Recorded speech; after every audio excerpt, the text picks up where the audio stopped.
इस video session के अंदर अपन प्रैक्टिस शीट नंबर 1 डिस्कस करेंगे।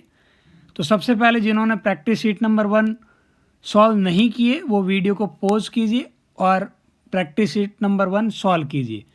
उसके बाद में इस वीडियो को वॉच करोगे तो ज़्यादा मज़ा आएगा। अच्छा, जिनके पास ये प्रैक्टिस है ही नहीं वो लोग एक काम कर सकते हैं, डिस्क्रिप्शन से डाउनलोड कर लीजिए, वहाँ पे है। ठीक है, अब उम्मीद करता हूँ कि बाकी सारे लोगों ने सॉल्व कर लिया होगा। तो अब अपन 1 बाय 1 आपके डाउट डिस्कस करते हैं। पहली वाली प्रॉब्लम ये है कि हमारे पास ये एक वेवफॉर्म गिवन है जहाँ VRMS चाहिए t = 0 से कैपिटल T के बीच में। ठीक है, VRMS का आपको मैथमेटिकल फार्मूला पता है, जहाँ पे फंक्शन को पहले स्क्वायर करेंगे फिर उसका एवरेज लेंगे। तो ये काम करते हैं, पहले इस फंक्शन को लिख देते हैं। ये फंक्शन कैसा है, यहाँ पोटेंशियल की इक्वेशन कैसी है, ये स्ट्रेट लाइन की इक्वेशन है पासिंग थ्रू ओरिजिन। तो y = mx इसी फॉर्मेट में आएगी, y की जगह v और x की जगह t। और स्लोप कितनी, यहाँ पे स्लोप लिख सकता हूँ मैं v0 divide by capital T लिख सकता हूँ। तो ये हमारे पास इक्वेशन आ गई पोटेंशियल और टाइम के साथ। और इसी इक्वेशन का मुझे चाहिए RMS वैल्यू। तो जो VRMS का फॉर्मूला है उसके अकॉर्डिंग सबसे पहले इसको स्क्वायर करेंगे तो ये बनेगा v0 का square divide by capital T का स्क्वायर, फिर इंटीग्रेशन t स्क्वायर, ये कांस्टेंट था उसको बाहर ले लिया, लिमिट 0 से कैपिटल T,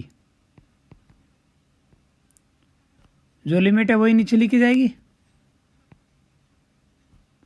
और पूरे की पावर 1/2। अब देखो ये v0 का square divide by t³, T square का इंटीग्रेशन कितना हो जाएगा, वो हो जाएगा t³/3, वो आ जाएगा हमारे पास t³ डिवाइड बाई 3। और इसमें अपन लिमिट पुट करेंगे 0 से कैपिटल T।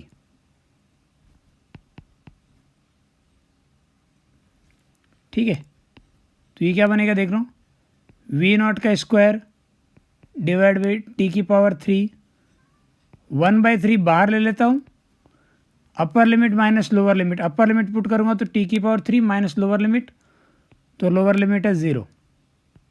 तो ये हमारे पास लिमिट हो गई। यहाँ t³ से t³ कैंसिल आउट और इस पार्ट को इंटीग्रेट करेंगे तो आंसर आएगा v0 डिवाइड बाई 3√3। तो हमारे पास ये जो स्ट्रेट वेव फॉर्म है उसकी एवरेज वैल्यू हम पहले ही कैलकुलेट कर चुके थे, आप एवरेज वाले वीडियो में देखा होगा। इस ग्राफ की एवरेज वैल्यू आई थी v0/2। मैंने कहा था एवरेज के लिए स्ट्रेट ग्राफ की एवरेज निकालनी हो तो आप initial plus final divide by 2 कर दो। लेकिन यहाँ से यहाँ तक ग्राफ स्ट्रेट लाइन है तो इसकी RMS वैल्यू कितनी आ रही है, v0 डिवाइड बाई √3। ये स्टैंडर्ड रिजल्ट आपको याद रखना चाहिए, कई बार हम बिना सॉल्व के प्रॉब्लम को सॉल्व कर पाएंगे। ठीक है, मैं उम्मीद करूँगा कि आपको ये वाला रिजल्ट याद रहेगा कि जो 0 से v0 या ये जो भी है 0 से I0, तो वहाँ पे RMS वैल्यू आएगी पीक वैल्यू डिवाइड बाई √3। याद रखोगे, बहुत बढ़िया। नेक्स्ट वाली प्रॉब्लम डिस्कस करते हैं भाई। ये हमारे पास ट्रायंगुलर फॉर्म में दी हुई है फॉर्म, 0 से T तक चाहिए। अब समझदारी इसी में है कि आप ये बोल सकते हो कि 0 से लगा के t/2 तक का और t/2 से T तक का RMS इक्वल आएगा। यानी कि यदि आप RMS निकालोगे, यदि आप VRMS कैलकुलेट करते हो कहाँ से कहाँ तक, 0 to t/2, और एक बार VRMS कैलकुलेट करते हो t/2 से कैपिटल T तक, तो वो दोनों इक्वल आने चाहिए। क्यों आने चाहिए, दोनों ग्राफ आइडेंटिकल है, एक इंक्रीजिंग है तो दूसरा डिक्रीजिंग है। आप दोनों का स्क्वायर करके एरिया लोगे, सब कुछ बिल्कुल एक जैसी सिचुएशन है। तो मैं 0 से t/2 तक का जो RMS आएगा वही t/2 से T का RMS आएगा, तो पूरे का भी RMS वही आना चाहिए। बिल्कुल आइडेंटिकल चीज़ें चल रही है ना। यदि चीज़ें आइडेंटिकल चल रही है तो फिर बेटर है कि मैं 0 से t/2 तक का ही निकालूँ। और यदि 0 से t/2 तक का निकालना है तो 0 से t/2 तक तो स्ट्रेट लाइन है, और स्ट्रेट लाइन का अभी अपन ने डिराइव किया पीक वैल्यू डिवाइड बाई √3। तो मैं डायरेक्टली आंसर बता सकता हूँ कि इसका आंसर आएगा V0 डिवाइड बाई √3। फिर भी यदि किसी को डाइजेस्ट नहीं हो रहा है, नहीं सर मैं कैसे भरोसा कर लूँ आप पे, तो उस केस में आपको 0 से T/2 तक का निकालना पड़ेगा। और यदि आप पूरा देखना चाह रहे हो 0 से T तक का, तो जब आप इंटीग्रेट करोगे तो इंटीग्रेशन 2 पार्ट में होगा, क्योंकि 0 से T/2 तक की इक्वेशन डिफरेंट है और T/2 से T तक की इक्वेशन डिफरेंट है। समझ में आ रही बात? तो इंटीग्रेशन को आपको 2 पार्ट में करना पड़ेगा यदि आप सॉल्व करना चाहते हो। तो इधर वाले की इक्वेशन लिखनी पड़ेगी और इधर वाले की लिखनी पड़ेगी। अब कर लेना, आंसर वही आएगा। मैं क्या बोल रहा हूँ कि यदि आप किसी को करना है VRMS सर हम फॉर्मूले से ही करेंगे, तो सबसे पहले आप स्क्वायर करोगे ना, तो V² dt, इसको जब आप इंटीग्रेट करोगे तो इसे 0 से T/2 तक अलग करना और T/2 से T तक का इंटीग्रेट अलग करना, क्योंकि दोनों का जो इक्वेशन है वो डिफरेंट है। डिवाइड बाई कैपिटल T और पूरे की पावर 1/2, इस तरीके से करोगे आंसर यही आएगा, डरने की कोई बात नहीं है। ठीक है, यही रीज़न था कि मैंने जब RMS वाला वो जो एक एग्जांपल कराया था, वहाँ पे मैंने बताया था कि पहले ये पता करो कौन से पार्ट का आंसर एक जैसा आएंगे, क्योंकि आपको यदि ये पता लग जाता था कई बार कुछ स्टैंडर्ड रिजल्ट अपन यूज़ कर सकते हैं बाकी प्रॉब्लम में। ठीक है, नेक्स्ट प्रॉब्लम पे बढ़ते हैं। नेक्स्ट वाली ये प्रॉब्लम है, साइन वाली वेव भी है, बस उसका मोड लगाया हुआ तो वो नेगेटिव वाला ग्राफ भी पॉजिटिव में आ गया और हमें चाहिए कि RMS वैल्यू कितनी होगी यहाँ से यहाँ तक के लिए। फिर से वही बात है, यदि आपको 0 से लगा के यहाँ तक चाहिए तो मैं बोलूँगा 0 से π/ω तक निकालूँ और फिर π/ω से 2π/ω तक निकालूँ, आंसर तो इक्वल आएगा। तो पूरे का भी वही आएगा, यानी कि यहाँ से यहाँ तक का ग्राफ बोलूँ या फिर यहाँ से यहाँ तक का ग्राफ और फिर यहाँ से यहाँ तक का, दोनों एकदम आइडेंटिकल है दोनों पार्ट। तो इधर वाले का RMS इधर वाले का RMS बिल्कुल एक जैसा है, रिजल्टेंट भी उतनी ही रहेगा। और एक पार्ट का RMS आपको ऑलरेडी पता है, यदि इतने से पार्ट की RMS वैल्यू पूछा जाए, ये साइन का ही कर्व है और साइन वाले कर्व की RMS वैल्यू होती है पीक वैल्यू डिवाइड बाई √2। तो मैं इसे इंटीग्रेट करके सॉल्व करने की मुझे ज़रूरत नहीं है। समझ में आ रही बात? मुझे इसे इंटीग्रेट करके सॉल्व करने की ज़रूरत नहीं है, यही आंसर आने वाला है। यही रीज़न था कि मैंने वहाँ बताया था कि आप ध्यान दीजिएगा कौन से पार्ट का आंसर एक जैसा आएगा। ठीक है, नेक्स्ट वाला देखते हैं। नेक्स्ट वाला काफ़ी इंटरेस्टिंग है, इस पार्ट को देखिए भाई। हमें पूछा है 0 से 2π/ω, यहाँ पे साइन वाले ग्राफ है, बस नेगेटिव वाला पार्ट मिसिंग है, सिर्फ पॉजिटिव वेव फॉर्म को इन्होंने प्लॉट किया है और बोला है कि बताओ भाई एक टाइम पीरियड के अंदर आपके पास RMS वैल्यू कितनी आएगी।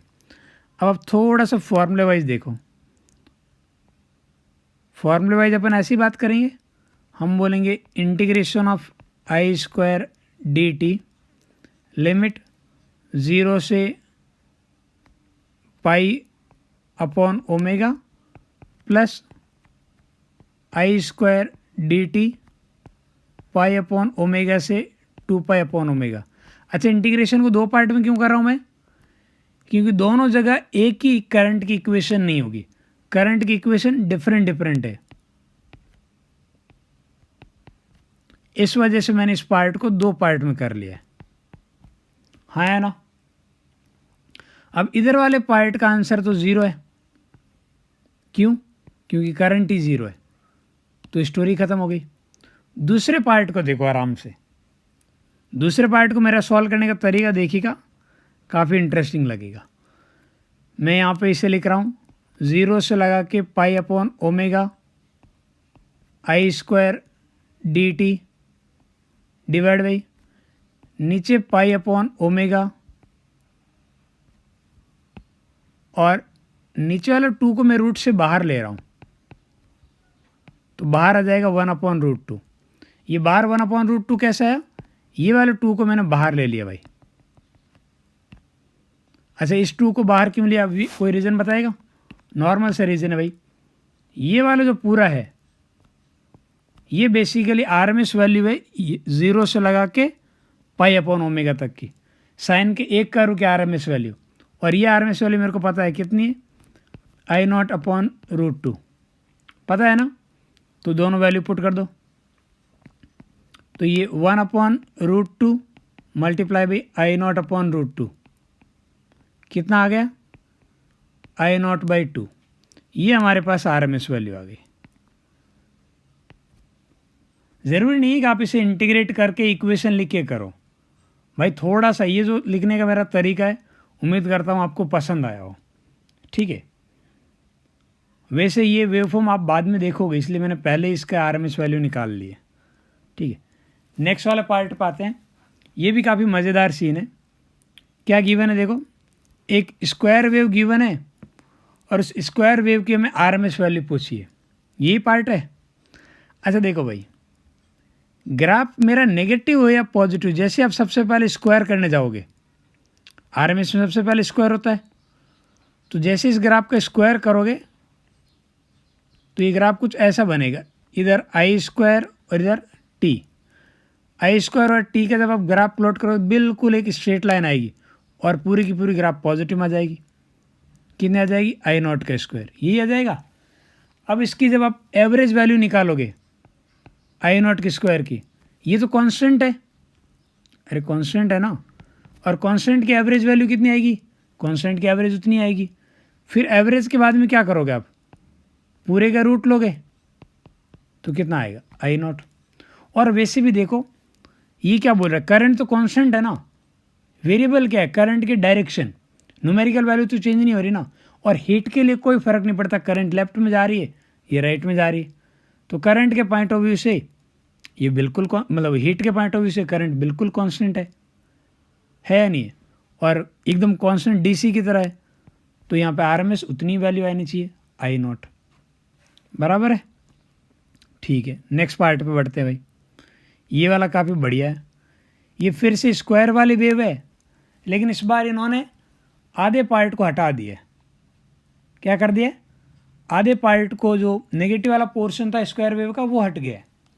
कोई बात नहीं, जब आप इंटीग्रेशन पे जाओगे IRMS के, तो आप यही लिखोगे ना कि भी करंट को इंटीग्रेट करेंगे, लेकिन इंटीग्रेशन में इक्वेशन अलग अलग है, तो 0 से T/2 तक का इंटीग्रेशन अलग होगा और T/2 से कैपिटल T का इंटीग्रेशन अलग होगा, क्योंकि करंट की इक्वेशन डिफरेंट है। नीचे आगे T-0 पावर 1/2। अब आपको पता है इधर वाले पार्ट का जो इंटीग्रेशन है वो आपके पास 0 है, तो आप सीधे इस पार्ट को लिखोगे इंटीग्रेशन I² dt लिमिट 0 से T/2, और नीचे वाले पार्ट को आप लिख सकते हो 2 मल्टीप्लाई बाई T/2, चलेगा। और अगेन ये आपके पास 1/√2 बाहर आ जाएगा। अंदर वाले पार्ट यहाँ से यहाँ तक की बात करें तो कांस्टेंट है, कांस्टेंट का आरएमएस वही आनी चाहिए, तो I0 का I0, तो वैल्यू कितनी आ जाएगी, I0/√2, ठीक है।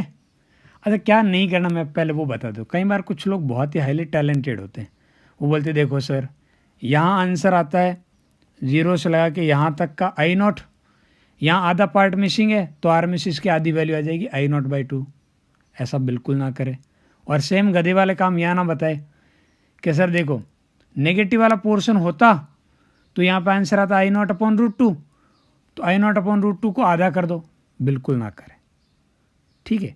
तो ये वाली बेवकूफ़ी आप ना करें, ठीक है। तो क्वेश्चन नंबर 7 के अंदर हमें एवरेज वैल्यू चाहिए, आरएमएस नहीं चाहिए।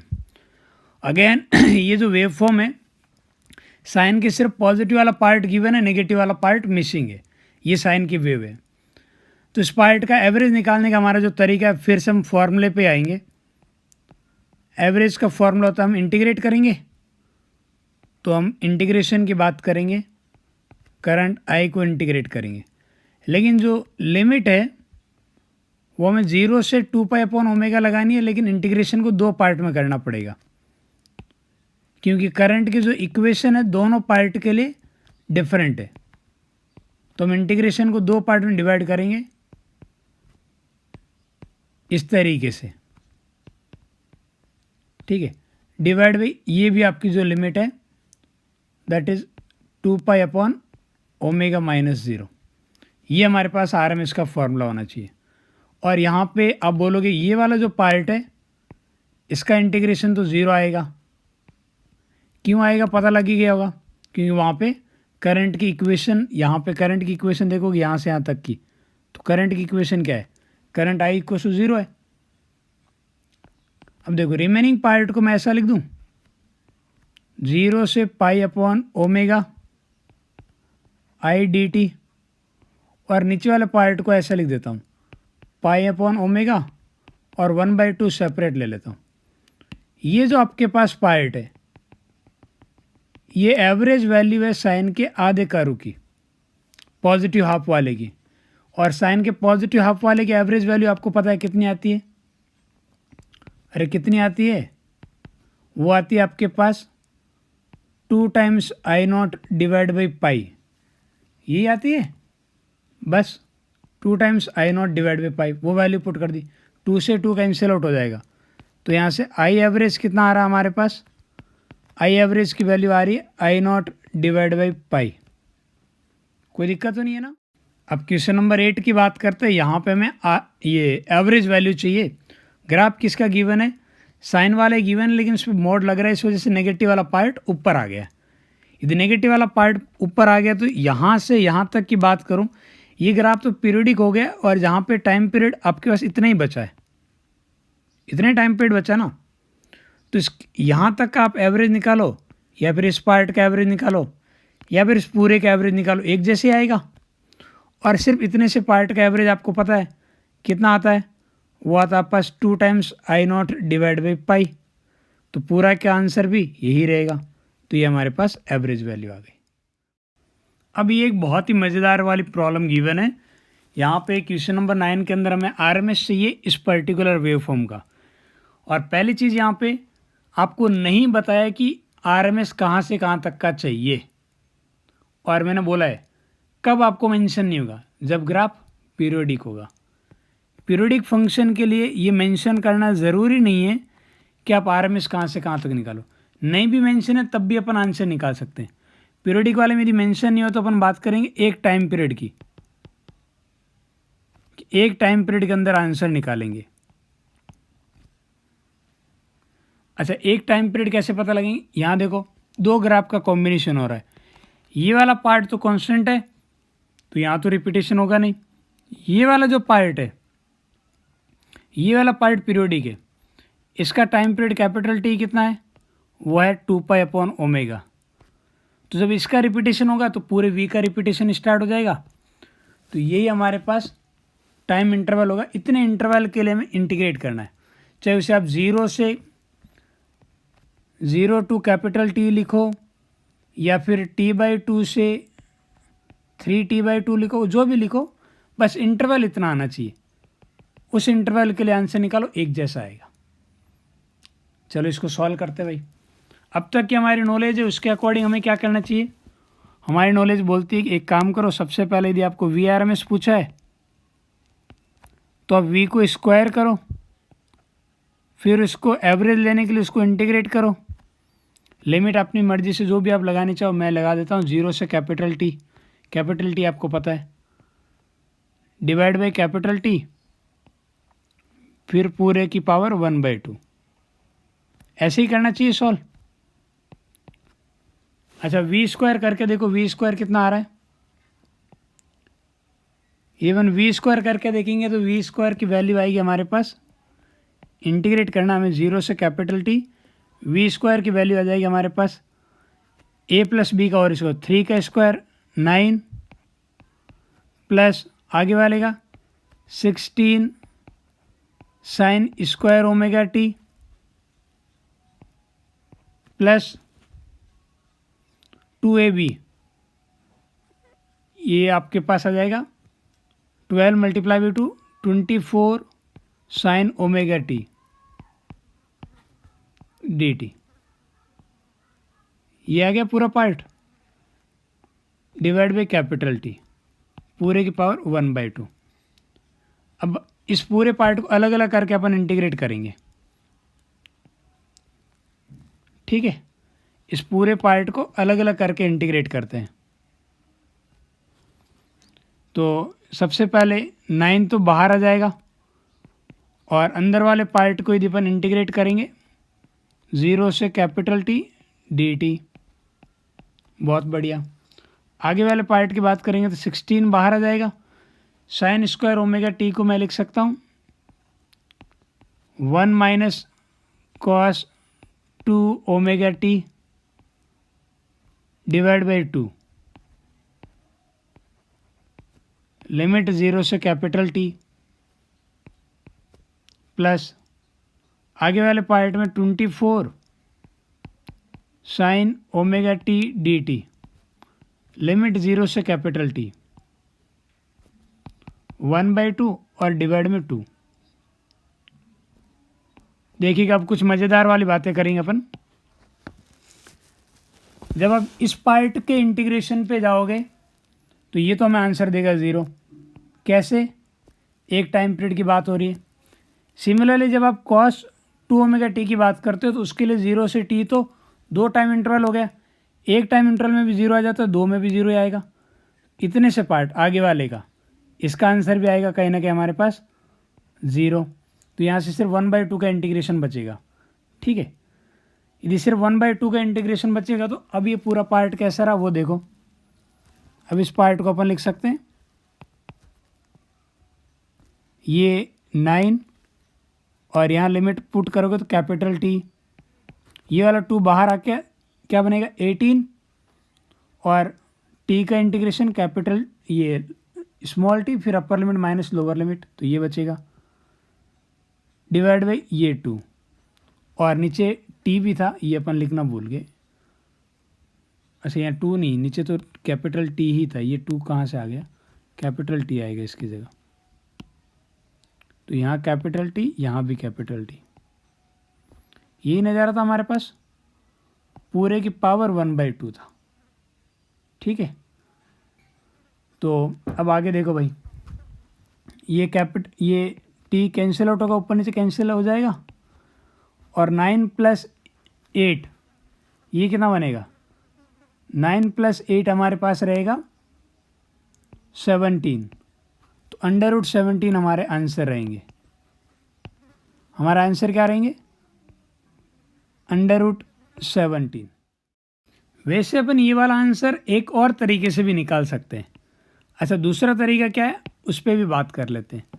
थोड़ा सा इस ग्राफ को दोबारा देखो, फंक्शन को। ये वाला जो वोल्टेज का ग्राफ है ये 2 फंक्शन के सुपरपोजिशन में बना, एक डीसी और एक हमारे पास एसी, ठीक है।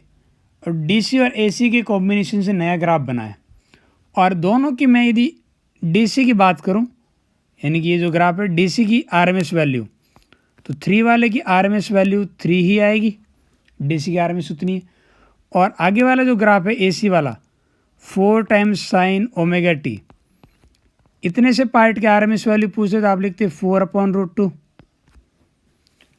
और इन दोनों में फ्रिक्वेंसी डिफरेंट है, तो इसके रिजल्टेंट की जो आपके आरएमएस वैल्यू की बात करोगे, 2 ग्राफ के सुपरपोजिशन से यदि बन रहा है जिनकी फ्रिक्वेंसी डिफरेंट हो, तो रिजल्टेंट आरएमएस आप लिख सकते हो IRMS पहले वाले ग्राफ का उसका स्क्वायर प्लस IRMS दूसरे वाले ग्राफ का उसका स्क्वायर, फिर पूरे का अंडर रूट, चाहे वो करंट हो या पोटेंशियल हो, दोनों ही केस में आप इस फॉर्मूले को यूज़ कर सकते हो।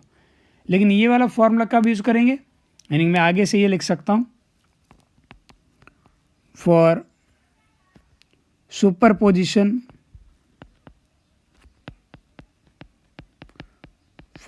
सुपरपोजिशन ऑफ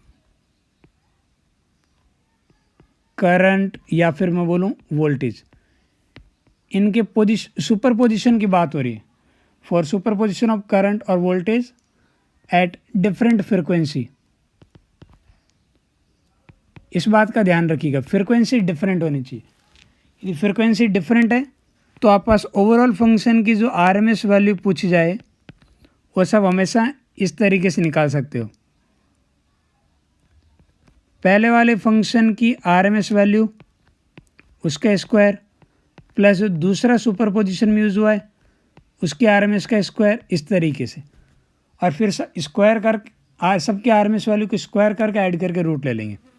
हमारे वाले केस में भी यहाँ पे वी आरएमएस कितना आ जाएगा, पहले वाले की आरएमएस वैल्यू कितनी है 3, डीसी है तो उतनी रहेगी, तो 3 का स्क्वायर 9, दूसरे की आरएमएस कितनी है 4/√2 यानी कि 2√2, उसका स्क्वायर करोगे तो 2 का स्क्वायर 4 मल्टीप्लाई बाई √2 का स्क्वायर 2, तो ये आ जाएगा √17। तो इस तरीके से अपन डायरेक्ट यूज़ करेंगे, लेकिन ये कब यूज़ करेंगे, जब डिफरेंट फ्रिक्वेंसीज हो। क्या हो, डिफरेंट फ्रिक्वेंसीज हो, तब अपन इस फॉर्मूले से डायरेक्ट आंसर। इस प्रॉब्लम की बात करते हैं, यहाँ पे भी हमें आरएमएस वैल्यू चाहिए और ये जो करंट है वो दो डिफरेंट फंक्शन के सुपरपोजिशन की बात हो रही है, और यहाँ पे ओवरऑल आरएमएस वैल्यू क्या है ये चाहिए। इधर वाले पार्ट के यदि आप आरएमएस देखते हो तो वो कितना आएगा 2/√2 यानी कि √2। इधर वाले की आरएमएस वैल्यू भी कितनी आएगी, साइनोसॉइडल है तो √2, 2/√2 तो इतनी आएगा। फिर दोनों का आप स्क्वायर करके ऐड करोगे तो ये आएगा 2 + 2, फिर पूरे का रूट, तो आंसर कितना आएगा 2। लेकिन ये वाला आंसर 2 गलत है, क्योंकि ये जो अपन अभी ट्रिक यूज़ की है ना, ये वाली जो हमने पढ़ा था, इसमें हमने बोला था कि डिफरेंट फ्रिक्वेंसीज वाली होंगी तभी उनके सुपरपोजिशन से हम ऐसी बात कर पाएंगे। सेम फ्रिक्वेंसी वाले के सुपरपोजिशन पे क्या होगा वो डिस्कशन हमने अब तक नहीं किया है। समझ में आ रही बात? तो ये वाला आंसर बिल्कुल वैसे मत निकालना, इसकी फ्रिक्वेंसी और इसकी फ्रिक्वेंसी देखो इक्वल है, फेज इक्वल नहीं है, फ्रिक्वेंसी इक्वल है, ठीक है। तो उसके लिए वो वाला फॉर्मूला यूज़ नहीं होगा जो हमने अभी बात की थी। इस केस में फिर अपन क्या करेंगे, पहले इसको थोड़ा दोबारा से सिंप्लीफाई करता हूँ। मैं इस पार्ट को क्या ऐसा लिख दूँ, क्या 2 × sin 100πt। क्या कि जब दो आपके पास इस तरीके से हो, जब एक ही फ्रिक्वेंसी वाले, तो वहाँ पे हो सकता है कि वो उनको हम एक सिंगल वेव फॉर्म की फॉर्म में कन्वर्ट कर पाए। तो मेरा फोकस है कि दो अलग अलग की बजाय मैं सिंगल करंट की एक इक्वेशन बना दूँ इनकी रिजल्टेंट की। एक काम करता हूँ, इस पूरे को यदि मैं थीटा मानता हूँ तो कॉस थीटा को मैं लिख सकता हूँ sin 90 + थीटा, लिख दूँ sin 90 + थीटा, और थीटा कितना है 100πt + 30 degree. sin 90 + theta cos theta हो जाएगा, तो इस पूरे की जगह ऐसा लिख सकता हूँ, तो ये बनेगा 2 sin 100πt + 2 sin 100πt + 120 degree चलेगा। एक काम करते हैं, दोनों में 2 कॉमन ले लेता हूँ। अंदर हमारे पास जो पार्ट बचेगा वो है sin 100πt + sin 100πt + 120 degree, यही है। अच्छा देखो, इस पूरे को आप x मान लो और इस पूरे को y मान लो, तो sin x + sin y या फिर sin c + sin d वाले फॉर्मूले पे आते हैं अपन। उधर आएंगे तो हम इस पूरे की जगह क्या लिख सकते हैं, sin c + sin d का जो फॉर्मूला होता है उस पर आओ भाई। sin c + sin d का फॉर्मूला क्या होता है, वो होता है 2 × sin c + d/2, यानी कि इन दोनों को ऐड करके डिवाइड बाई 2 करेंगे तो ये क्या बनेगा 100πt + 60 डिग्री, यही बनेगा। Multiply by cos c - d/2, इन दोनों को सब्ट्रैक्ट करके डिवाइड बाई 2 करेंगे तो ये आप 60 डिग्री लिखो या -60 डिग्री लिखो, एक ही बात है, कॉस के अंदर माइनस का फ़र्क नहीं पड़ता। अच्छा, cos 60 की वैल्यू कितनी होती है 1/2, तो इस 1/2 से ये वाला 2 कट जाके क्या बनेगा 2 × sin 100πt + 60 डिग्री, ये बनेगी करंट की इक्वेशन। ये करंट की अब एक सिंगल इक्वेशन मिल गई। अब तो दो वेवफॉर्म का ये सुपरपोजिशन नहीं है ना, या फिर मैं कहूँ ये जो वेवफॉर्म है ये बेसिकली इन दोनों की रिजल्टेंट है। इन दो करंट के सुपरपोजिशन जो रिजल्टेंट करंट की इक्वेशन बन रही वो मैंने लिखी है। ये आपस प्योर एसी है और इसकी जो RMS वैल्यू है वो क्या होती है, पीक वैल्यू डिवाइड बाई √2। ये आपका आंसर है। वैसे इस आंसर को अपन एक और तरीके से निकालेंगे, लेकिन वो वाला तरीका अपन पढ़ेंगे जब अपन फेजर डिस्कस करेंगे, ठीक है, उसके बाद में। वैसे फेजर आप एक बार और पढ़ चुके हो, बोलो कहाँ पे, SHM वाले चैप्टर के अंदर। फेजर से आपने वहाँ भी बहुत कुछ किया था, यहाँ भी फेजर से बहुत ही कुछ करेंगे, ठीक है। उम्मीद करते हैं कि आपको सारे क्वेश्चन अच्छे से समझ आ गए।